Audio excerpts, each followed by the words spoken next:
So hello my dear students, कैसे हैं आप सब। उम्मीद करते हैं आप भी मेरी तरह एकदम झक्कास, बिंदास और मजे में होंगे। तो दोस्तों, आज हम क्या करने वाले हैं, आज हम इस लेक्चर में एक नया अध्याय शुरू करने वाले हैं और उस अध्याय का नाम है रिप्रोडक्टिव हेल्थ, यानी जनन स्वास्थ्य के बारे में हम बात करेंगे। तो अभी तक आपने जो है हमारे चैनल को, मैं ये कहना चाहूंगा कि अगर आप मेरे इस चैनल पर नए हैं तो जल्दी से इस चैनल को सब्सक्राइब कर लीजिएगा, ताकि आपको क्या हो कि हर लेक्चर के वीडियो आपको टाइम टू टाइम मिलते रहें। एंड आप चाहते हैं कि, या ये कह लीजिए कि आप जो है 12th बोर्ड्स में आ गए हैं और नीट की प्रिपरेशन भी कर रहे हैं, तो ये जो लेक्चर है, ये जो चैनल हमारा आपके लिए सफिशिएंट होने वाला है। तो बोर्ड की भी तैयारी करिए, उसके साथ नीट की भी तैयारी करिए। और हम कौन सा चैप्टर स्टार्ट करने वाले हैं यहाँ पे, रिप्रोडक्टिव हेल्थ। चाहे बच्चों आप यूपी बोर्ड से हो या सीबीएसई बोर्ड से हो, हम दोनों बोर्ड से पढ़ाते हैं, ठीक है।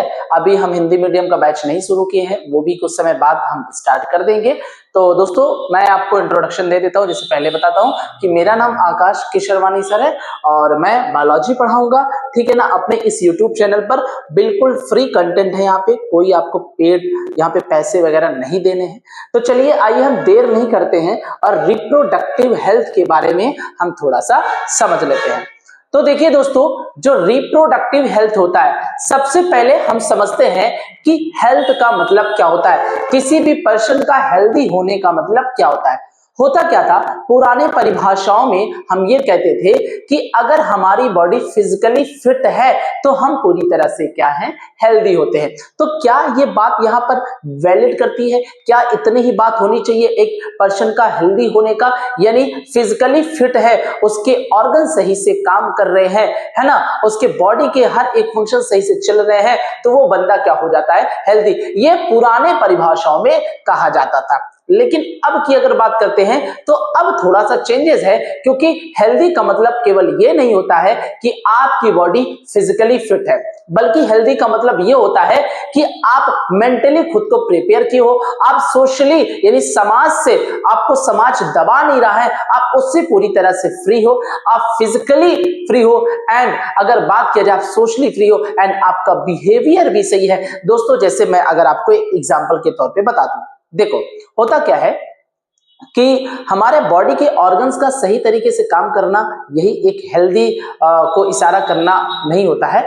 बल्कि मान लो आपको किसी ने कुछ कह दिया, क्या हुआ, आपको किसी ने कह दिया, अब आपके दिमाग में पूरी बात सारा दिन वही क्या हो रही है, गूंज रही है। आप उसके वजह से ना कुछ खा पी रहे हो, ना कुछ पढ़ पा रहे हो, ना किसी से बात कर पा रहे हो, तो आप पूरी तरह से मेंटली स्ट्रेस्ड हो चुके हो, और यहां पर ये एक हेल्दी होने का इशारा नहीं होता है। तो मैंने आपको बताया ना, फिजिकली फिट होने का मतलब हेल्दी नहीं होता है, ठीक है। अगर आप इन तनाव से पूरी तरह से दूर है, मेंटली स्ट्रेस से आप दूर हैं, तब आप एक हेल्दी पर्सन माने जाओगे, ठीक है। या आप बात कर लो, आप सोशली फिट है। सोशली फिट का मतलब है कि आपको क्या है, किसी ने ताना मार दिया, जैसे घर में बुआ ताई मौसी आ गई, ये बच्चा पढ़ नहीं रहा है, कुछ लिख नहीं रहा है ना, आप पे दबाव बनाया जा रहा है हर एक चीज का, तो ये भी क्या है, ये भी एक हेल्दी ना होने का इशारा होता है। तो अगर आप इन सबसे फ्री हैं, वो क्या होता है, एक हेल्दी पर्सन होता है, ठीक है ना।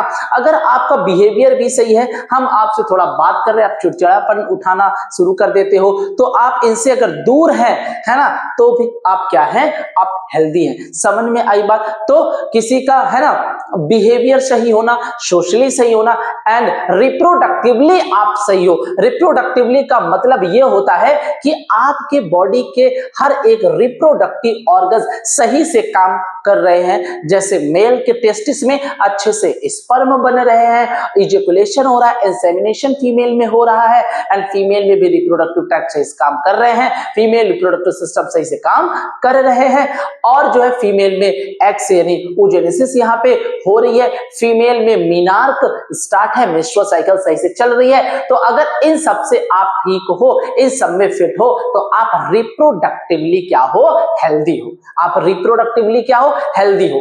ठीक है, तो एक बात याद रखना कि हेल्दी होने का मतलब ये नहीं है कि आप फिजिकली फिट हो, बल्कि हेल्दी होने का मतलब होता है कि आप रिप्रोडक्टिवली फिट हो एंड सोशली आप स्टेबल हो, सोशली फ्री हो, है ना, आप मेंटली ठीक हो, है ना, आपका बिहेवियर सही है ना। तो ये सभी क्या होते हैं, एक रिप्रोडक्टिव हेल्दी की परिभाषा को दर्शाते हैं। तो आइए हम जल्दी से देर नहीं करते, स्टार्ट करते इस चैप्टर को। यहां पर एनसीईआरटी को पढ़ते समय ये देखिए, यहां पे मैं आपके लिए एनसीईआरटी लाया हूं। जो मैंने अभी बात कही है कि आप फिजिकली फिट हो, मेंटली आप सुटेबल हो, आप ठीक हो, बिहेवियर आपका सही है ना, और रिप्रोडक्टिवली आप ठीक हो, ये कौन बताता है? ये मैं नहीं बता रहा हूं, ये बता रहा है WHO, वर्ल्ड हेल्थ ऑर्गेनाइजेशन, जो कि एक संस्था होती है। ठीक है, यहां पे आप देख रहे हो कि लिखा क्या है, यू हैव, ध्यान से पढ़िएगा, you have learn about human reproduction system में आपने पढ़ा था चैप्टर 2 में that let's disease a closely related topic. कहने का मतलब यह है कि किसी भी बंदे को, ध्यान सुनना, आप बीमार हो, आप बीमार नहीं हो, आपकी बॉडी फिजिकली फिट है, इसका मतलब ये नहीं है कि आप हेल्दी हो। हेल्दी का मतलब ये नहीं होता है कि आपके बॉडी में, आपके अंदर कोई भी बीमारी नहीं है, आप फिजिकली फिट हो, लेकिन आप सोशली, मतलब कि आपको समाज पूरी तरह से दबा रहा है, आप मेंटली प्रिपेयर नहीं कर पा रहे हो खुद को, है ना, आप जो है आपका बिहेवियर सही नहीं है, आप रिप्रोडक्टिवली हेल्दी नहीं हो, तो वो बंदा कहां से हेल्दी हो पाएगा? अगर आप इन सबसे फ्री है, देन आप क्या है, रिप्रोडक्टिव हेल्दी, या कह लो आप हेल्दी पर्सन के अंदर आते हो। ठीक है, एंड क्या लिखा टॉपिक, रिप्रोडक्टिव हेल्थ। यहां पे क्या बताया गया है कि it has broader perspective and includes the emotional social aspects of reproduction also. Healthy होने का मतलब क्या होता है कि आप emotional and social aspect, reproduction से रिलेटेड आप ठीक हो, फिट बैठ पा रहे हो, आप रिप्रोडक्टिवली हेल्दी हो। होता क्या है कि according to World Health Organization, यानी हम WHO की बात कर रहे हैं, reproductive health means a total well-being in all aspect of reproduction like physical, emotional, behavioral and social, है ना। आप क्या हो, आप हेल्दी हो। देखो, पुरानी डिफिनेशन में हेल्दी होने का मतलब क्या होता था, पुरानी परिभाषाओं में हेल्दी होने का मतलब क्या होता था कि कोई भी पर्सन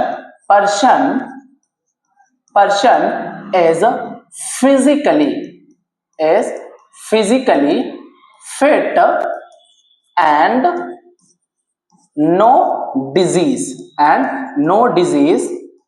इन बॉडी। ओके, यहां पर क्या बताया जा रहा है, एक हेल्दी जो पर्सन है वो क्या है, वो फिजिकली फिट है और उसको कोई भी बीमारी नहीं हो, तो उस समय उसको हम हेल्दी बोला गया था। लेकिन अब ये ऐसा नहीं है।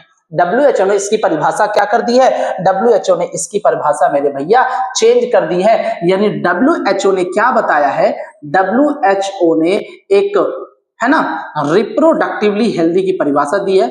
रिप्रोडक्टिव हेल्थ की एक डिफिनीशन दी है, जहां पर इसके 4 आयाम दिखाए गए हैं। कितने आयाम दिखाए गए, इसके 4 आयाम दिखाए गए हैं, जिसमें यह बताया गया है कि कोई भी रिप्रोडक्टिवली हेल्थ में क्या होता है कि टोटल, ये क्या लिखा है अकॉर्डिंग WHO, है ना, ये देखो, health, WHO reproductive health is total wellbeing. क्या लिखा है, अ टोटल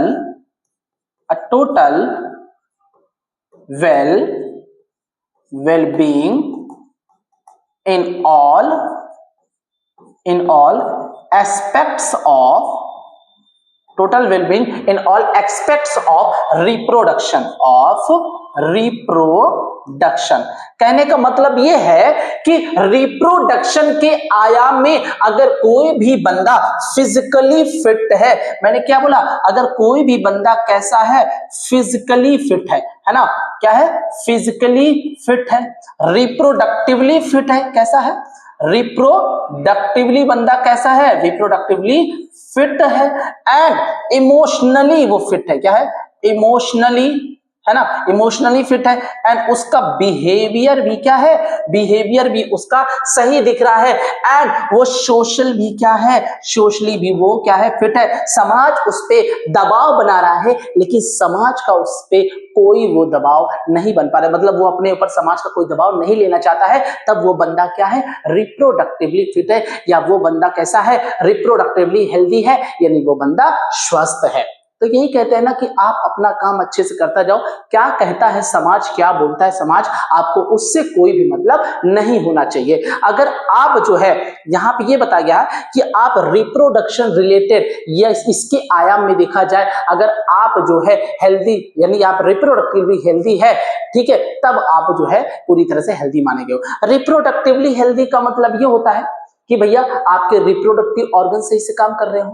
अब पता चला रिप्रोडक्टिव ऑर्गन सही से काम तो कर रहे हैं, लेकिन आप मेंटली आप क्या हो, मेंटली आप स्ट्रेस्ड हो, और आपको रिप्रोडक्शन करना होता है, तो उस समय मेंटली आप प्रिपेयर नहीं रहते हो, जिसकी वजह से क्या होते हैं, बेबी कंसीव भी नहीं हो पाते हैं। अगर आप इन सबसे फ्री हो, then you are reproductively healthy. I am not telling that, who is telling that, WHO बता रहा है, ठीक है ना। फिजिकली आप फिट हो, बिहेवियर आपका सही है, इमोशनल सही है, रिप्रोडक्टिवली हेल्दी हो, फिजिकली फिट हो, तब आप रिप्रोडक्टिवली हेल्दी हो मेरे भाई।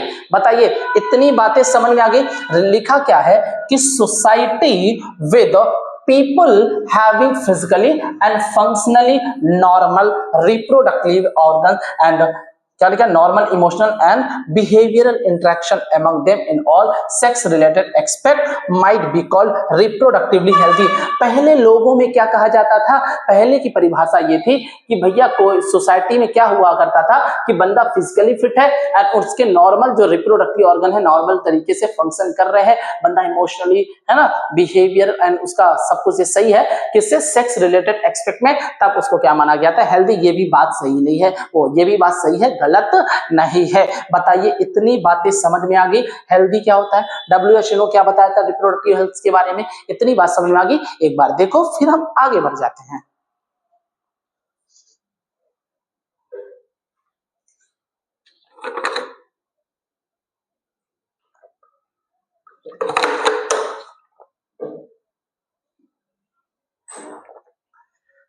चलिए, तो यहां पे हम पूरे एनसीईआरटी को कवर करेंगे, कुछ भी नहीं छोड़ने वाले यहां पे। चलो आगे देखो, अब हम बात करने वाले हैं किसके बारे में, हम बात करेंगे अब फैमिली प्लानिंग के बारे में। देखो,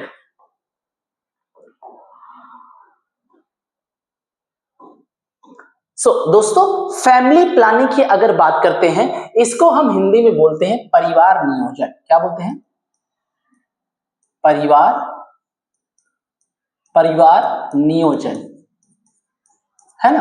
परिवार नियोजन का मतलब होता है कि अपने परिवार की योजना करना, उसे ही क्या बोलते हैं, फैमिली प्लान। फैमिली में बच्चे के लिए प्लान करना, उसे बोलते हैं फैमिली प्लानिंग। परिवार का नियोजन करना, उसे बोलते हैं फैमिली प्लानिंग। और मैं आपको बता दूं, फैमिली प्लानिंग जो है वो सबसे पहले इंडिया, क्या मैंने बोला, सबसे पहले कहां आया, इंडिया में। इंडिया में सबसे पहले फैमिली प्लानिंग को इनिशिएट किया गया। शुरुआत कब हुई फैमिली प्लानिंग की, इंडिया में 1951 में। Initiated in India in 1951। Okay, 1951 में जो है परिवार नियोजन यानी फैमिली प्लानिंग को इनिशिएट किया गया हमारे भारत में, जो कि सबसे पहले किया गया था, फर्स्ट इन इंडिया, सबसे पहले हमारे भारत देश में किया गया था। देखो, परिवार नियोजन का जो उद्देश्य होता था वो क्या होता था कि भाई हमारे परिवार में बहुत अधिक बच्चों की संख्या ना बढ़े, या कह लो कि हमारे वर्ल्ड में, हमारे इंडिया में, पूरे संसार में जो है पॉपुलेशन ग्रोथ को कैसे कंट्रोल किया जाए। क्योंकि आपको पता है कि जो फैमिली प्लानिंग होता है, यहां पर हमें क्या, फैमिली को प्लान करना पड़ता है कि एक घर में कितने बच्चे होने चाहिए, कितने नहीं। जैसे मैं हूं और मेरी बीवी है, हम लोग चाहते हैं, अभी मेरी शादी नहीं हुई है यार, मैं ऐसे बता रहा हूं, हम लोग चाहते हैं कि हमारा एक बच्चा हो और एक बच्ची हो, यानी एक लड़का एक लड़की हो, और हम अपना परिवार सही से चला पाए।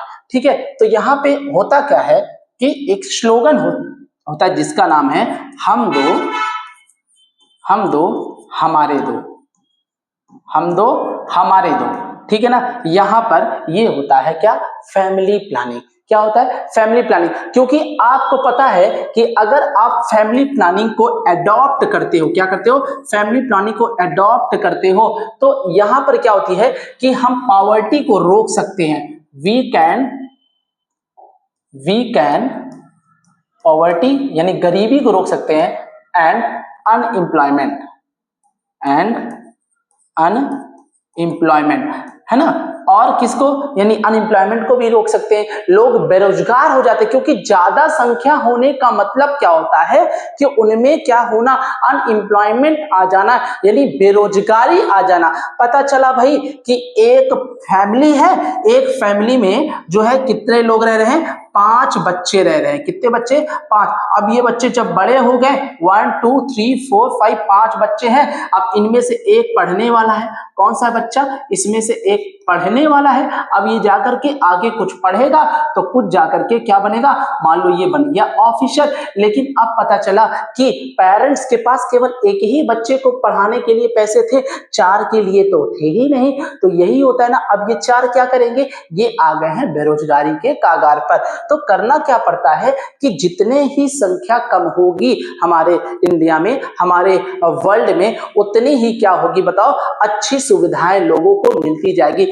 ज्यादा पॉपुलेशन होना, क्योंकि आपको पता है कि हमारी अर्थ क्या है, अर्थ पर जो लैंड है वो लिमिटेड है, अनलिमिटेड नहीं है, सीमित है। तो करना क्या पड़ता है कि जितना छोटा परिवार होगा उतना ही क्या होगा, सुखी परिवार होगा। तो यहां पे लिख लो, जितना छोटा परिवार, जितना छोटा परिवार उतना सुखी परिवार, इतना सुखी परिवार। बताइए, इतना समझ में आया। फैमिली प्लानिंग में हम क्या करते हैं कि प्लान करते हैं फैमिली के बारे में कि भाई एक लड़का एक लड़की हो जाए, हम दो हमारे दो। यही होता है क्या, फैमिली प्लानिंग। ठीक है। अब हुआ क्या कि फैमिली प्लानिंग को आगे कन्वर्ट कर दिया गया किसमें, आरसीएच प्रोग्राम में। किसमें, आरसीएच प्रोग्राम में। ओके,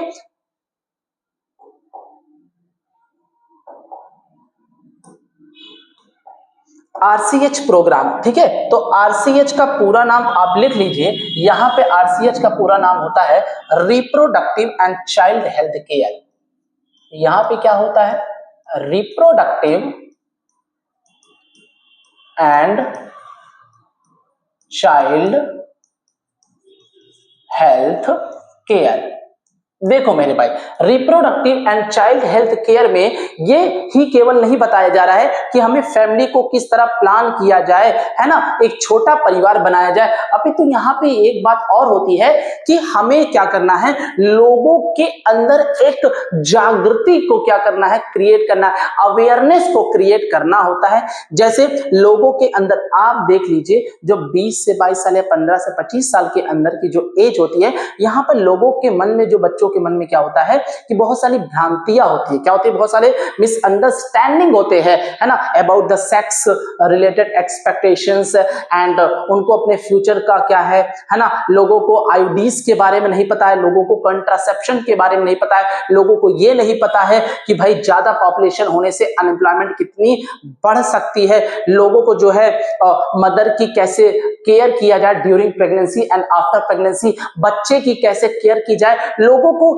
इसके बारे में कुछ भी नहीं पता था। तो सरकार ने आरसीएच प्रोग्राम की एक चला दी मुहिम, जहां पर हम क्या करते हैं, जो मदर होती है उनकी और जो बच्चे होते हैं उनके, है ना, प्रेग्नेंट मदर या मदर के बाद जो बच्चे पैदा होते हैं ना मां से, तो उनकी भी देखभाल करना, ये हम आरसीएच के अंतर्गत आते हैं। तो आरसीएच के बारे में सरकार ही नहीं बताएगी, बल्कि सरकार क्या करती है, ये चाहती है कि आपके आसपास जितने भी रिलेटिव्स है, जैसे होता क्या है कि इसके बारे में कौन बता सकता है आपको, है ना, किसके बारे में किसके साथ आप चर्चा कर सकते हो, आप अपने पेरेंट्स के बारे में चर्चा कर सकते हो, है ना, आप अपने दोस्तों से चर्चा कर सकते हो इसके बारे में, आप अपने बहन से चर्चा कर सकते हो, भाई से, एंड आप मामी मामा यानी जो भी रिलेटिव्स होते हैं, पेरेंट्स होते हैं, है ना, टीचर्स होते हैं, आप उनसे इनके बारे में बातें कर सकते हो। ये एक अच्छी बात होती है। ठीक है, देखो जैसे अगर मैं बात करूं कि किसी भी फीमेल को मेंस्ट्रुअल साइकिल हो रहा है, ठीक है, तो मेंस्ट्रुअल साइकिल के बारे में एक अच्छी जानकारी होना भी ये आरसीएच के अंतर्गत ही आता है।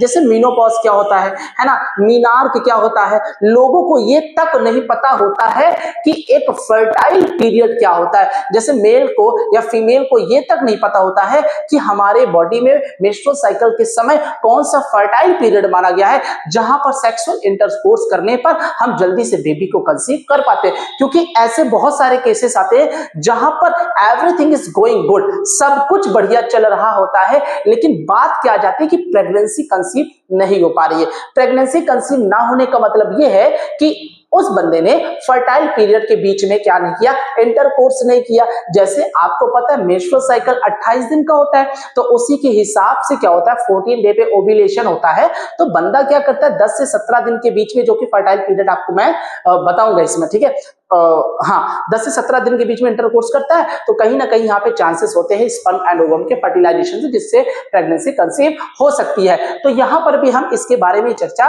करेंगे, है ना। लोगों को कंट्रासेप्शन के बारे में नहीं पता है कि कंट्रासेप्शन होता क्या, जिसको हम गर्भ निरोधक बोलते हैं, जिसका यूज करके कोई भी फीमेल अपनी प्रेगनेंसी को डिले कर सकती है एंड स्पेस बिटवीन चिल्ड्रन, बच्चों के बीच में स्पेस कर सकती है। तो हम किसके बारे में पढ़ेंगे, हम सब इस यही आरसीएच में ही पढ़ेंगे।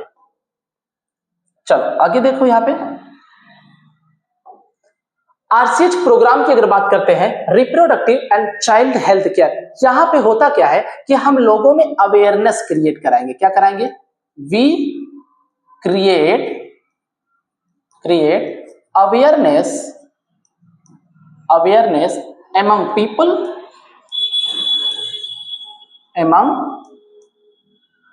लोगों के बीच में, among people by using, है ना, by using, किसके थ्रू आप लोगों में अवेयरनेस को क्रिएट कराओगे, by using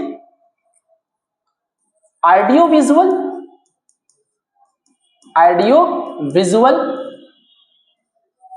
विजुअल्स का मतलब होता है कि पहले रेडियोग्राफ आते थे, क्या था वो, क्या बोलते उसको, एक क्या था यार, है ना, टेप रिकॉर्डर वगैरह कुछ आता था ऐसे, उसमें क्या होता था कि आकाशवाणी होती थी, उसके थ्रू लोगों को बताया जाता था।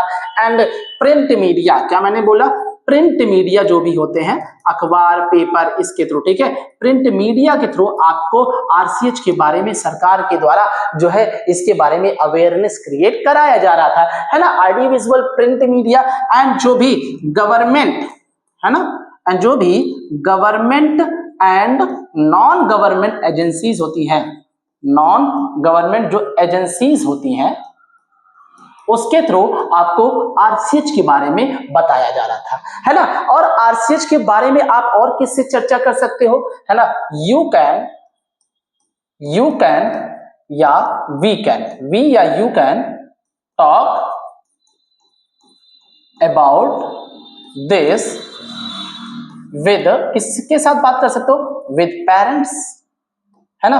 पेरेंट्स को भी अपने बच्चों को आरसीएच के बारे में, यानी अपने बच्चों, जैसे मान लो जो पेरेंट्स है वो, उनकी बेटी है मेंस्ट्रुअल साइकिल से चल रही है, तो अपने बच्चों को एक सही राह दिखाना वो पेरेंट्स का बहुत बड़ा दायित्व होता है मेरे भाई, है ना।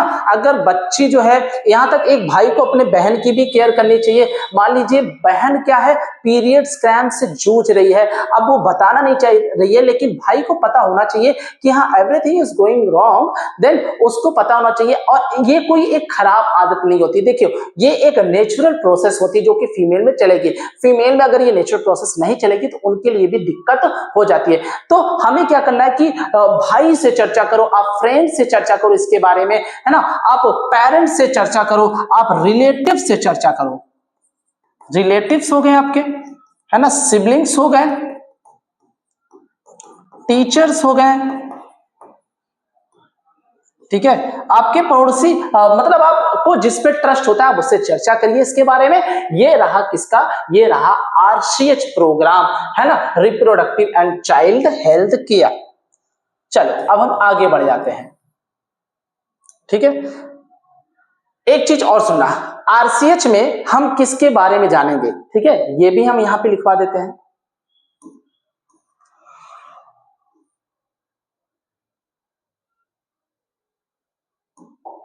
चलिए पहले यहां पे इसको ध्यान देते हैं, इसको थोड़ा रेट करते हैं। RCH reproductive health care problems and strategies क्या होती है? India was among first country, India हमारी फर्स्ट कंट्री थी इन द वर्ल्ड, पूरे देश में, to initiate action plan and programme as national level to attain total reproductive health as social goal. देखिए सामाजिक उद्देश्य के पर्पज से हमारा जो भारत है वो सभी देशों में सबसे पहला एकमात्र ऐसा देश बना जो जिसने फैमिली प्लानिंग को अपनाया था और बहुत सारे प्रोग्राम्स को नेशनल लेवल पर क्या किया था बताओ, इनिशिएट किया था, जैसे टोटल रिप्रोडक्टिव हेल्थ के बारे में बताया। एंड इसको हम बोलते हैं क्या? Family planning. इसको हम क्या बोलते हैं? Family planning were initiated in 1951, 1951 में ये फैमिली प्लानिंग की क्या हुई थी मेरे बच्चों? शुरुआत की गई थी। And were periodically assessed over the past decades improved programs covering wider reproductive related issues currently in operation under popular name RCH reproductive and child health care. और वही फैमिली प्लानिंग आगे जाकर के इंप्रूव्ड प्रोग्राम के नाम पर RCH बन गया, यानी reproductive and child health care programme. And ये क्या है? Creating awareness among people about various reproduction related aspects and improving facilities and support for building up reproductively healthy society. हमारी सोसाइटी को, हमारी समाज को एक हेल्दी बनाने के लिए आरसीएच प्रोग्राम की जो मुहिम है वो चलाया गया, ताकि हमारी सोसाइटी जान सके इसके बारे में उसको जागृति हो सके कि आखिर ये होता क्या है ना। And major task under these programmes, बहुत सारे टास्क देखने को मिलते हैं इस प्रोग्राम के अंदर। देखिए आरसीएच में हम क्या करते हैं,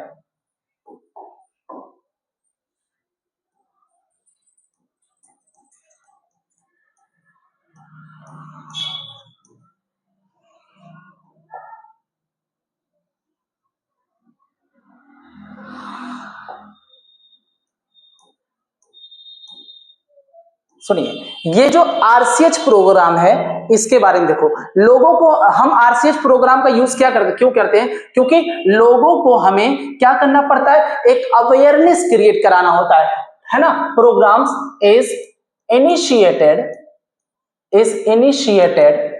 to create awareness, to create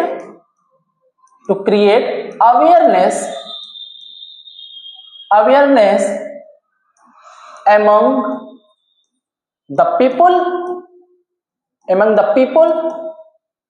about किसके बारे में? about किसके बारे में अवेयरनेस को क्रिएट कराना है? Create awareness about menstrual cycle, menstrual cycle यानी हम मीनार्क एंड मीनोपॉज की बात करेंगे, पॉज की बात करेंगे। भाई लोगों, लड़कियों को है ना मेंस्ट्रुअल साइकिल के बारे में पूरी तरह से जानकारी नहीं होती है, तो हमें इस आरसीएच के बारे में है ना, आरसीएच के अंदर इसके बारे में जानना पड़ेगा। एंड जो प्रेग्नेंट मदर होती है, to care pregnant mother and their infants, उनके जो शिशु हैं उनकी भी क्या करना, केयर कैसे किया जाता है इसके बारे में। और लोगों को क्या करना, लोगों के अंदर एक और जागृति को क्रिएट करना होता है, जैसे लोगों को सेक्सुअल ट्रांसमिटेड डिजीज के बारे में बताना, सेक्सुअल ट्रांसमिटेड जो डिजीजेस होती हैं उनके बारे में बताना। और ज्यादातर जो एडोलेसेंस होते हैं, मैंने क्या बोला, जो एडोलेसेंट होते हैं, एडोलेसेंट की बात करते हैं है ना, जो 15 से 20 साल के बच्चे होते हैं या 24 साल के बच्चे होते हैं है ना, अब 24 तो एडल्ट में आ जाते हैं, इनको क्या करना पड़ता है बताओ? यहाँ पे 20 बना लो है ना, यहाँ 20 बना लो। यहाँ के बच्चों में क्या होती है, एक बहुत ज्यादा भ्रम होता है। क्या होता है? भ्रम होता है। इस भ्रम को दूर करने के लिए हमें लोगों को आरसीएच के बारे में बताना पड़ता है। और यहाँ पे क्या पढ़ोगे? To study about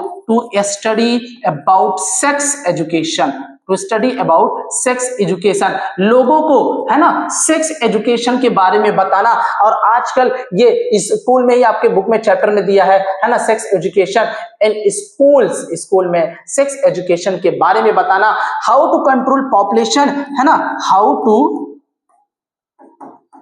control population, ये भी क्या होता है आरसीएच में ही हमको पता चलता है।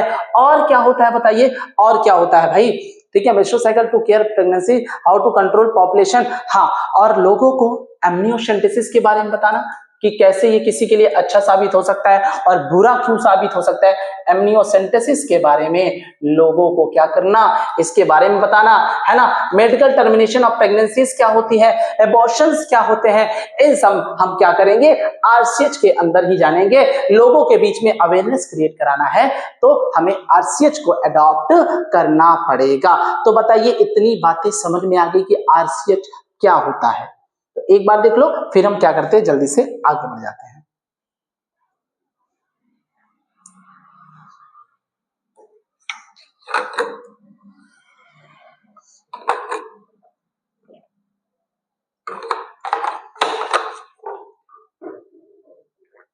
यहां पर एक और लिख लो कि भाई लोगों को, है ना, कंट्रासेप्शन के बारे में बताना, कंट्रासेप्टिव्स के बारे में बताना, है ना। जो फीमेल में फर्टाइल पीरियड होता है, फर्टाइल पीरियड कौन सा होता है उसके बारे में बताना। आईयूडीज के बारे में बताना, किसके बारे में, आईयूडीज का यूज कैसे किया जाए, ये सब हम आरसीएच के अंदर ही पूरा पढ़ डालते, कोई दिक्कत लेने वाली बात यहाँ पे नहीं है।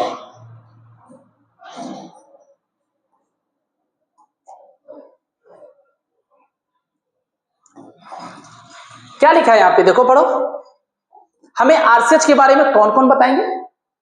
With the help of audio visual and print media, governmental and non governmental agencies जो आपको आरसीएच के बारे में बताएगी, to create awareness among people about reproduction related expect. Parents के साथ चर्चा करो, क्लोजली रिलेटिव्स जो है, टीचर्स, फ्रेंड्स से चर्चा करो, and have major role in the dissemination of above information.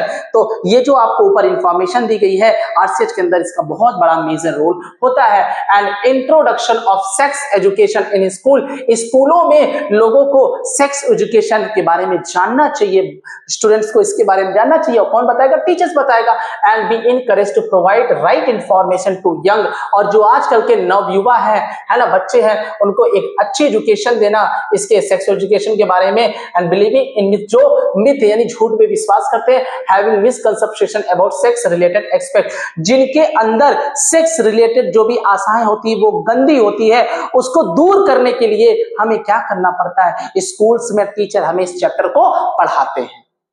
जैसे मैं आपको पढ़ा रहा हूं, proper information about reproductive organs, बच्चों को रिप्रोडक्टिव ऑर्गन्स के बारे में प्रॉपर इंफॉर्मेशन देना, एडोलेसेंस को प्रॉपर बताना कि होता क्या है, एंड रिलेटेड जो भी चेंजेस होते हैं उनके बारे में बताना।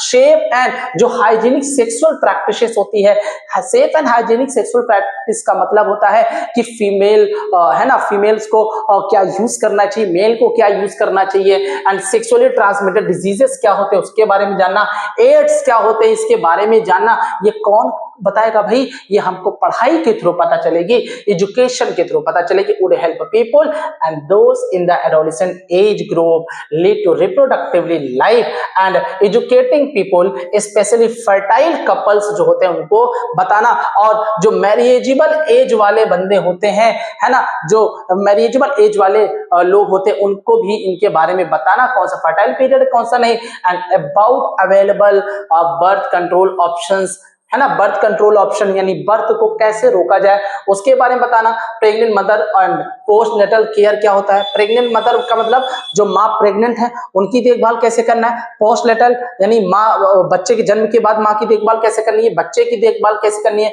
वो जाना। इंपॉर्टेंस ऑफ ब्रेस्ट फीडिंग, है ना, आरसीएच में और क्या पढ़ोगे भैया, आरसीएच में और क्या पढ़ोगे कि जो मदर होती है बच्चों को क्या करती है, ब्रेस्ट फीडिंग कराती है यानी दूध पिलाती है ना, ये जाना चाहिए। Equal opportunity for females and female, और क्या होता है भाई, जो इक्वल अपॉर्चुनिटी है, इक्वल अपॉर्चुनिटी हमें देनी चाहिए, किसको, equal opportunity to male and female, male और फीमेल को हमें इक्वली ट्रीट करना चाहिए। ऐसा नहीं कि भाई देखो घर में होता क्या है मैं आपको बताता हूँ। घर में पेरेंट्स ये चाहते हैं कि लड़का पढ़े आगे, ठीक है, क्या चाहते हैं कि भाई लड़का पढ़ लिख करके आगे हो जाए। लड़कियों को क्या है, लड़कियों को तो हम बस 20-21 साल की हो जाए शादी कर देंगे, वो अपने घर चली जाएगी। ये हमारे अंदर एक बहुत बड़ी पेरेंट्स के अंदर बहुत बड़ी गंदी आदत होती है। हालांकि अब के पेरेंट्स अब ऐसा नहीं सोचते हैं, अब के पेरेंट्स भी चाहते हैं कि भाई लड़के और लड़की दोनों एक समान है। जबकि ये होता है कि घर में लड़के कम पढ़ते हैं, लड़कियां ज्यादा पढ़ती हैं और वो आगे निकल जाती हैं। लेकिन कभी कभी लड़कियों की आशाओं को भी मार दिया जाता है ना।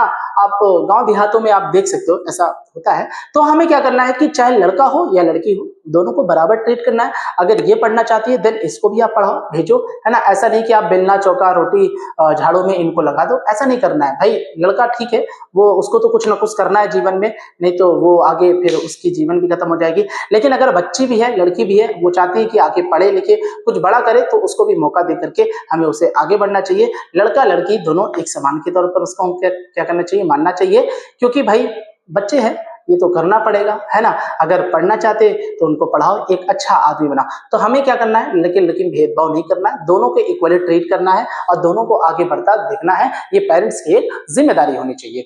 ओके, एंड आगे क्या लिखा है कि would address the importance of bringing up socially conscious female of deserve size, है ना, desired size, awareness of problems due to uncontrolled population growth, है ना, social evils like sex abuse. देखो भाई, आपको ये भी पता होना चाहिए कि अगर बहुत ज्यादा, मैंने क्या बोला, अगर बहुत ज्यादा क्या हो जाए, जनसंख्या हमारे देश की बढ़ जाए या किसी भी कंट्री का बढ़ जाए, तो यहां पर होता क्या है। चलो देखो, मैं ये कह रहा हूं कि लिखा क्या, अनकंट्रोल्ड पॉपुलेशन ग्रोथ। अगर हमारे देश में या हमारे पूरे देश में, ठीक है ना, हमारे संसार में या वर्ल्ड में कह लो या देश में कह लो, अगर बहुत ज्यादा पॉपुलेशन हो जाएगी तो दिक्कत आ जाएगी। दिक्कत क्या होगी कि भाई सोशल इविल्स लाइक, लोग एकदम जालिम बन जाएंगे, सेक्स एब्यूजेस, है ना, लोग रेप करने के लिए दौड़ेंगे, सेक्स रिलेटेड क्राइम शुरू कर देंगे sex related, and not to be created to enable people to think, take up necessary steps, prevent them. उन्हें हमें रोकना है and build up a socially responsibility and healthy society. और हमें क्या करना है, एक हेल्दी सोसाइटी बनाना है। समझ में आ गई बात? ओके,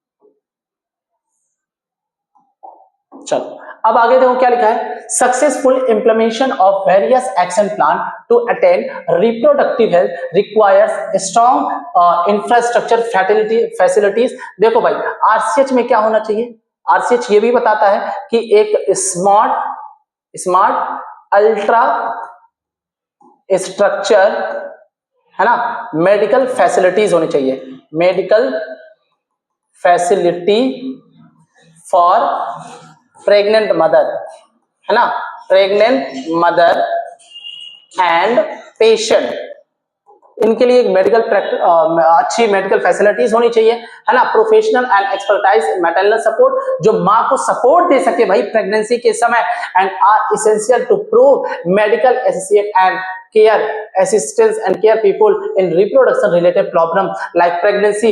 भाई देखो होता क्या है कि गांव देहातों में एक टाई हुआ करती है, डाई, ठीक है, वो मतलब प्रेगनेंसी वगैरह वो नॉर्मल डिलीवरी वही करवाती है। लेकिन उस समय होता क्या है कि फीमेल को बहुत सारी प्रॉब्लम से जूझना पड़ता है, आगे जाकर के उनकी मौत भी हो जाती है। तो करना क्या पड़ता है कि अगर प्रेगनेंसी है तो भाई कुछ अपने से नहीं करना है, आप बड़े बड़े हॉस्पिटल्स आपके लिए सुविधाएं दे रही है, आप वहां जाइए, है ना। क्योंकि आप जो काम डॉक्टर्स को करना चाहिए वो आप अपने से करोगे तो वहां पे कहीं ना कहीं प्रॉब्लम्स आती है ना। डिलीवरी के समय आप जाओ भाई, हॉस्पिटल जाओ, एसटीडीज हुआ है हॉस्पिटल जाओ, एबॉर्शन करवाना है तो भाई अगर है ठीक ठाक तो आप पूछो हॉस्पिटल जाकर के। कंट्रासेप्शन यूज करना, मेंस्ट्रुअल प्रॉब्लम्स जो भी होती है, इनफर्टिलिटी की अगर समस्या आती है तो आप क्या करोगे भाई, आप मेडिकल में ही हेल्प मांगोगे। And implementation of better techniques to new strategies for the time are also required to provide more efficient care and associate to people. और आज हम आपको बताने वाले एमनियोसेंटेसिस, जो स्टैट्यूटरी बैन है for sex determination to legally increasing, है ना, इंक्रीजिंग मैनेज ऑफ, क्या लिखा है, manage of female feticide and massive child immunization, इसके बारे में भी आपको जानना पड़ेगा। आइए हम जानते हैं कि एमनियोसेंटेसिस होता क्या है।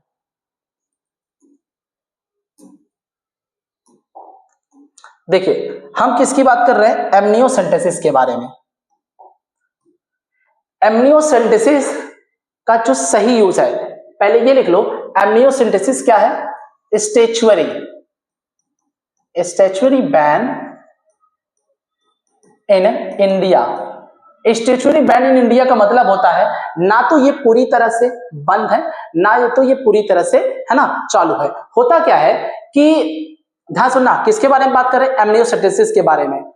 एमनियोसेंटेसिस का काम क्या होता है, ये क्या करता है, टू डिटेक्ट, है ना, to use, amniocentesis is to use for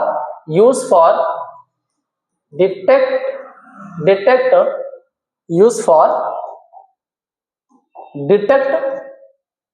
genetic disorders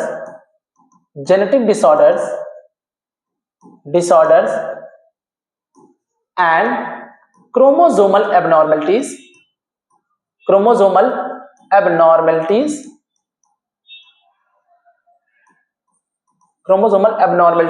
like chromosomal disorder का मतलब, जैसे जेनेटिक डिसऑर्डर का मतलब डाउन सिंड्रोम, है ना, डाउन सिंड्रोम के बारे में पता लगाना, है ना, सिकल सेल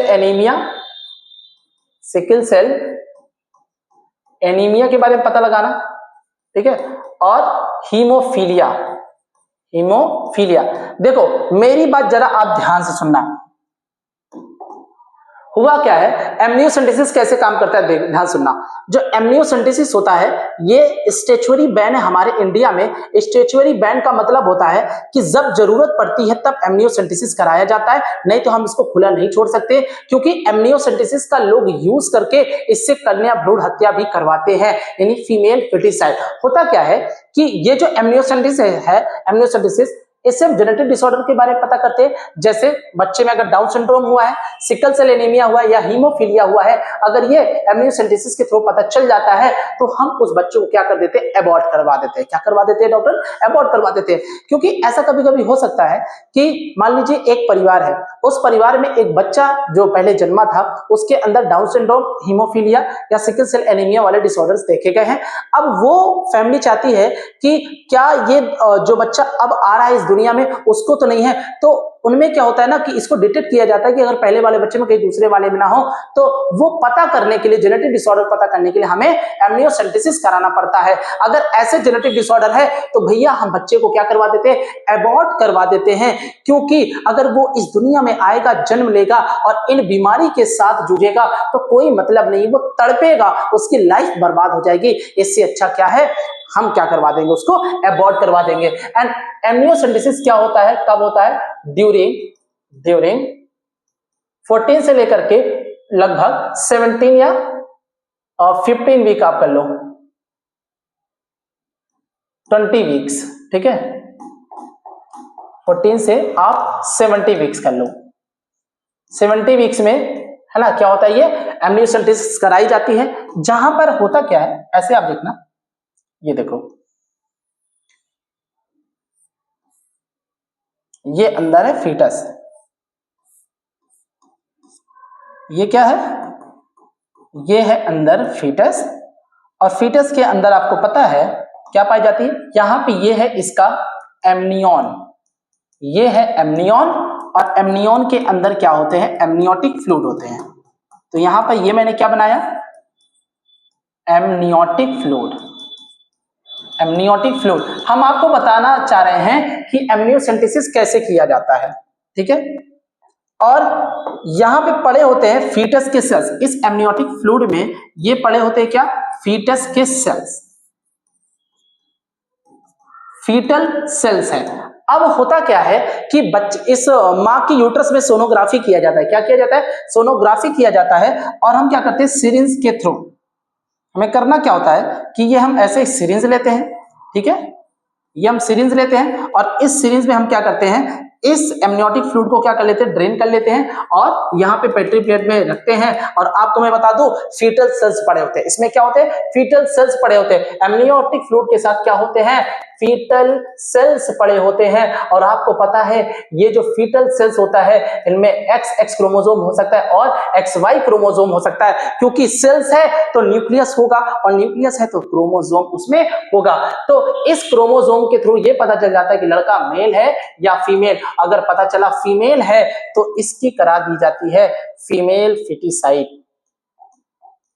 क्या करा दी जाती है, इसका फीमेल फिटिसाइड, है ना। बंदा ये देख लेता है कि लड़कियां ऑलरेडी 3-4 हैं, अब दोबारा और ये बच्ची आएगी तो हम क्या ही करेंगे, फीमेल फिटिसाइड करा लेते हैं, कन्या भ्रूण हत्या, जो कि ये गलत है। और इसी की वजह से ये क्या है, बैन है, स्टैच्यूटरी बैन है इंडिया में। यानी अगर आप फीमेल फिटिसाइड करवाना चाहोगे तो एमनियोसेंटेसिस आपको लीगली प्रूव नहीं देती है, आप जेल जा सकते हो, वो डॉक्टर जेल जा सकता है अगर उसने क्या किया, सेक्स डिटरमिनेशन किया तो, है ना। इसका मिस यूज क्या होता है, सेक्स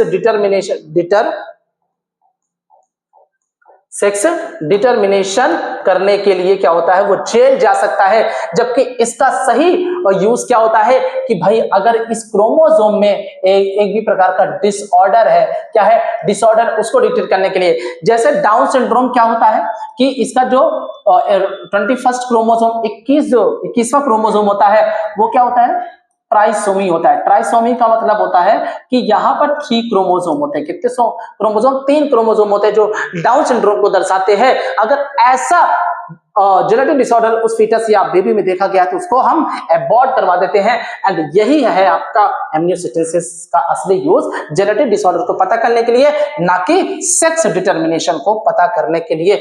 बताइए आपको इतनी बातें समझ में आ गई कि कैसे क्या होता है।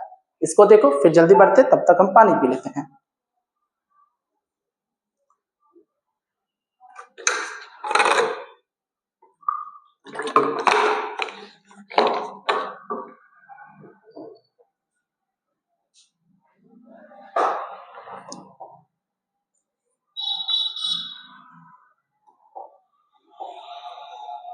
ये देखो, एमनियोसेंटेसिस का क्या काम होता है, लिखा है सम programs that merit mention in connection in क्या लिखा है, amniocentesis fetal and dissolved substances। भाई डिसॉल्व सब्सटेंस का मतलब क्या होता है, जो एमनियन है, एमनियन के अंदर क्या होता है बताओ, एमनियोटिक फ्लूइड होता है। एमनियोटिक फ्लूइड में क्या होता है, कुछ डिसॉल्व सब्सटेंस होते हैं। क्या होता है, डिसॉल्व सब्सटेंस होते हैं, fetal cells। Procedure is used to test for the presence of certain genetic disorder such as Down syndrome, hemophilia and sickle cell anemia। Sickle cell anaemia, Down syndrome और haemophilia जैसे बीमारी को पता करने के लिए ही हम एमनियोसेंटेसिस का यूज करते थे। लेकिन होता क्या है कि determine the survivability of foetus, है ना भाई, यही क्या करते हैं, ये जो जेनेटिक डिसऑर्डर होते हैं ये फिटस के सर्वाइबिलिटी पर, है ना, उसके सर्वाइबिलिटी को डिटरमाइन करते हैं। And research on various reproduction related areas encouraged and supported by governmental and non-governmental agencies to find out new method or improve upon existing ones। Do you know कि सहेली के बारे में आप जानते हो, एक नया ओरल कॉन्ट्रासेप्टिव पिल्स होता है जो फीमेल को दिया जाता है, जो डेवलप किया गया था कहाँ पे, सेंट्रल ड्रग रिसर्च इंस्टीट्यूट, है ना, CDRI, जो कि कहाँ है, लखनऊ में। तो एक एग्जांपल यहाँ पे याद रखो, कॉन्ट्रासेप्टिव पिल्स, आगे पढ़ोगे, कॉन्ट्रासेप्टिव पिल्स है जिसका नाम है सहेली। क्या नाम है, सहेली, जो फीमेल के लिए होता है। किसके लिए, फीमेल के लिए होता है ना। ये बना था CDRI, central drug research institute, जो कि कहाँ है, लखनऊ में है ना। समझ में आया। Better awareness about sex related matter, increase number of medically associated deliveries, better postnatal care leading to decrease maternal and infant mortality rate, increase number of couples with small families, better detection and cure of STDs, overall increase the medical facilities। हमें चाहिए sex related problems and in all initiate improve reproductive healthy of society। ठीक है, यहां पर एक word दिया गया है, यहां पे दिया गया है maternal mortality rate and infant mortality rate क्या होता है। मैटरनल मोर्टेलिटी रेट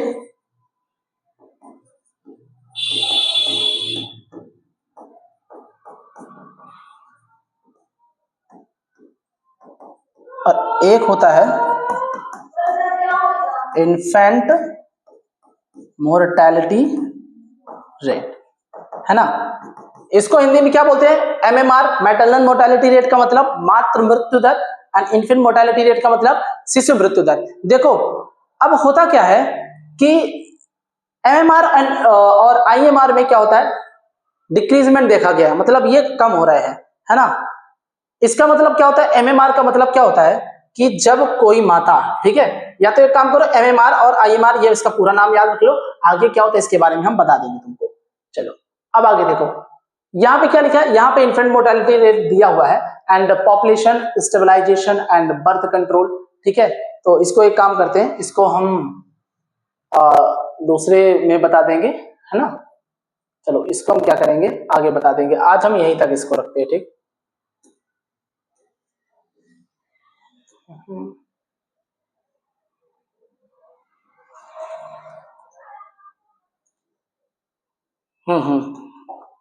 क्लास को हम यहीं तक रखते, ज्यादा नहीं, ठीक।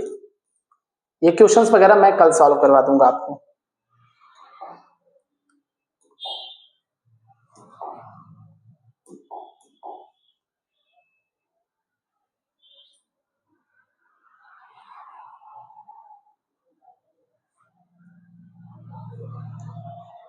तो आज हम क्या करेंगे, अपने इस क्लास को यहीं तक रखते हैं, फिर आगे हम बढ़ जाएंगे, है ना।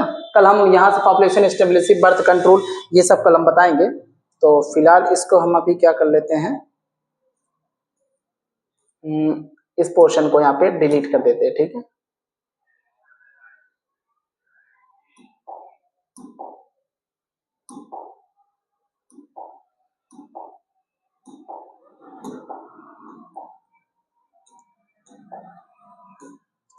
तो आपका बहुत बहुत धन्यवाद दोस्तों, लेक्चर को पूरा देखने के लिए। हमारा ये 1 आवर का लेक्चर हो गया 50, ज्यादा से ज्यादा 50 मिनट्स एंड 1 घंटे का लेक्चर ही मैं बनाऊंगा, ठीक है। तो आई होप आपको ये रिप्रोडक्टिव हेल्थ में जितना हमने पढ़ाया है ये आपके लिए सफिशिएंट था। तो आपको करना क्या है भाई कि ये हमारा नंबर है 9120511861। आपको अगर ये पीडीएफ चाहिए तो इस नंबर पे मैसेज कर देना, मैं आपको व्हाट्सएप ग्रुप में ज्वाइन कर लूंगा। और दोस्तों एकदम मस्त बिंदास होकर के पढ़िए, जब तक आपका ये आकाश भाई आपको दिक्कत लेने वाली बात नहीं है। 12th बोर्ड तो आपका यू ऐसे निकल जाएगा अगर आप मेरे साथ लगातार बने रहे तो, ठीक है। तो चलिए आज हम क्या करते हैं, इस लेक्चर को यहीं पे एंड करते हैं, ठीक है। और 2 लाइन की एक सॉन्ग गाऊंगा, उसके बाद मैं चलता हूँ। सॉन्ग ये है कि हम होंगे कामयाब, हम होंगे कामयाब, हम होंगे कामयाब एक दिन, हो हम में है विश्वास, पूरा है विश्वास, हम होंगे कामयाब एक दिन। अब होगी शांति चारों ओर, होगी शांति चारों ओर एक दिन, हो हम में है विश्वास, पूरा है विश्वास, हम होंगे कामयाब एक दिन। तो दोस्तों हम एक दिन जरूर कामयाब होंगे, ठीक है, आप जरूर कामयाब होंगे। तो चलिए दोस्तों नमस्ते, अलविदा। इस लेक्चर के साथ मिलते हैं कल के नए लेक्चर के साथ। धन्यवाद, बाय बाय।